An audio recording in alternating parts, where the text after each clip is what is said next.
Dans cette vidéo, tu vas apprendre à effectuer des calculs sur les nombres relatifs.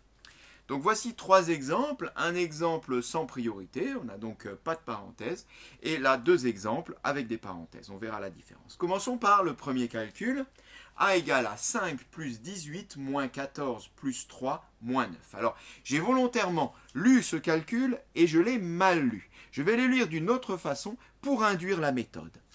A égale à 5 plus 18 moins 14 plus 3 moins 9.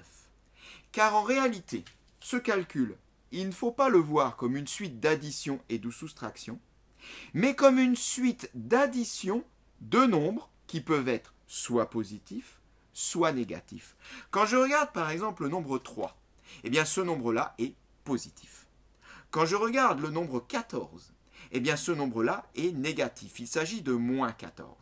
Et en réalité, je vais donc additionner, par exemple ici, le nombre moins 14, qui est un nombre négatif, avec le nombre plus 3, qui est un nombre positif. Alors ceci, c'est un petit rappel de la classe antérieure, mais cela permet quand même de bien aborder les calculs sur les relatifs en classe de 4e, où va arriver la multiplication sur les nombres relatifs. Ce que je vais faire, je vais recopier ce calcul en utilisant 2 couleurs. Je vais utiliser la couleur verte pour les nombres positifs et la couleur rouge pour les nombres négatifs. Voilà qui est fait. Et là, on voit vraiment apparaître qu'on a là une suite de nombres qui sont positifs ou négatifs. Pourquoi on fait ça? Eh bien parce qu'on va fonctionner un petit peu comme si on avait des gains et des dettes. Ce qui est en vert, c'est des gains. C'est ce que je gagne, on va dire que c'est de l'argent que je gagne. Et on va comptabiliser le total de tout ce qu'on gagne. Ce qui est en rouge, c'est des dettes, c'est de l'argent que je perds, donc c'est en moins, il va falloir que je le déduise. Alors commençons par les gains. J'ai gagné 5 euros, puis 18 euros, puis 3 euros. Combien j'ai gagné en tout? Eh bien je fais 5 plus 18, qui me donne 23, plus 3, qui me donne 26. J'ai donc gagné 26 euros en tout. Suite à ça, j'ai poursuivi mon jeu et j'ai perdu. On le voit bien ici, c'est moins 14. Et là, j'ai encore perdu, c'est moins 9. Donc ici, je ne vais pas faire une soustraction, même s'il y a des moins, je vais faire une addition de pertes, une addition de nombres négatifs. Et c'est comme ça qu'il faut penser. Je vais donc faire 14 plus 9, 14 plus 9 qui me donne 23, mais comme ce sont des pertes, eh bien c'est moins 23. J'ai moins 14 et moins 9, en tout cela fait moins 23. Et ceci me simplifie terriblement les calculs parce qu'au final, je ne fais quasiment que des additions, je vais juste finir par une petite soustraction à la fin, très facile, 26 moins 23, cela donne 3. Et le calcul est terminé. Petite remarque, quand tu fais ce genre de calcul, tu peux soit commencer par d'abord faire tous les gains, et puis après faire toutes les pertes, ou alors tu peux faire le contraire. Je l'écris juste ici, sans utiliser de couleur. On aurait pu commencer par faire les pertes, moins 14 et moins 9, ça m'aurait donné moins 23, et puis après faire tous les gains, 5 et 18 et plus 3, des gains, donc plus 26, ça m'aurait donné plus 26 derrière. C'est strictement la même chose. Seulement le calcul que tu as à faire là, c'est moins 23 plus 26, qui est égal à 3.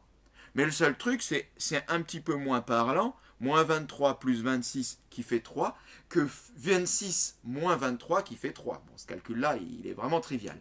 Du coup, il est toujours mieux de mettre d'abord les positifs et après les négatifs, parce que tu as une chance sur 2 de tomber sur un calcul très facile à la fin. Passons à l'exemple 2. Alors, l'exemple 2, attention, là, on a des parenthèses. Il va donc falloir respecter ces priorités et commencer par effectuer les calculs qui sont dans les parenthèses. Eh bien, c'est ce qu'on va faire. Égal. Alors, le premier, 2 moins 8. Bon, celui-ci est facile. 2 moins 8, je gagne 2, je perds 8. 2 et moins 8 fait moins 6. Plus moins 14 plus 4, moins 15 et plus 4. Moins 15, je perds 15, plus 4, je gagne 4. Au final, je suis quand même perdant, donc moins. Je suis perdant de combien? De la différence des deux, je suis perdant de 11. Moins 11. Moins 15 plus 4 donne moins 11. Je suis obligé de garder les parenthèses ici, puisque sinon, j'ai deux petits symboles qui se suivent. Ça ne se fait pas. Alors, moins 6 plus moins 11, ça c'est facile. Eh bien, à une perte de 6, je rajoute une autre perte de 11. Je perds 6, je perds 11. Bien évidemment, je suis très perdant, donc moins. Perdant de combien? Eh bien, de 17. Moins 6 et moins 11 fait moins 17. On peut passer au dernier calcul qui ressemble un peu au précédent. Il est juste un tout petit peu plus long. Eh bien, comme on le voit, la méthode est la même. On va déjà s'occuper des parenthèses prioritaires. Il faut les effectuer avant. Alors, égal. Bon, le petit moins 15 qui est tout seul devant, pour l'instant, je vais le recopier. Moins. Et je vais effectuer ce qu'il y a dans la parenthèse. Alors, 7 et moins 18. Je gagne 7, je perds 18. Je suis perdant, puisque je perds plus que je gagne. Je suis perdant de combien? De 11. 7 moins 18 donne moins 11. Là encore, je suis obligé de mettre des parenthèses autour du moins 11 pour ne pas avoir de signes qui se suivent. Ensuite, plus 14 moins 16. Alors, 14 moins 16, je gagne 14 et je perds 16. Je suis donc perdant. Perdant de combien? De la différence des deux, c'est-à-dire de 2. 14 moins 16 donne moins 2. Et là aussi, je garde des parenthèses. On continue. Égal. Alors, ce qu'on va faire maintenant, celui-là, on va le recopier. Et là, on va s'occuper ici de ces doubles signes. Il y a moyen de réduire ça. On sait que moins 11, eh bien, c'est l'opposé de moins 11, c'est-à-dire plus 11. Moins suivi d'un moins, cela donne plus. Plus moins 2. Bien, plus moins 2, j'additionne un opposé, eh bien je peux directement mettre ici moins 2. Tu as vu sans doute l'année dernière que un plus et un moins qui se suivent ici, cela donne un moins.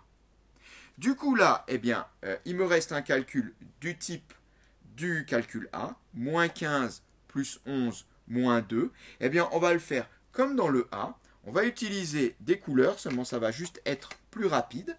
J'ai ici un positif, mon gain donc de 11, je vais le mettre en vert.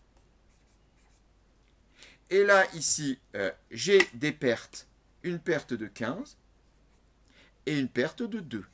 Je les mets en rouge. Ensuite, eh bien, je vais regrouper mes gains. Bah, c'est vite fait, puisqu'il n'y en a qu'un seul. Plus 11, donc 11. Et je vais regrouper mes pertes. J'ai ici moins 15 et moins 2. Donc en tout, je perds 17. Donc moins 17. 11 moins 17. Alors, ici, le fait de mettre un nombre positif ne nous permet pas d'avoir un calcul évident comme on l'avait ici. Mais c'est pas grave, je t'ai dit que c'est en gros une fois sur deux.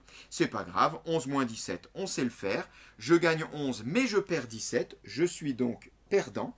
Perdant de combien? De la différence de 11 et de 17, c'est-à-dire perdant de 6. Résultat, moins 6. Et cette séquence est terminée.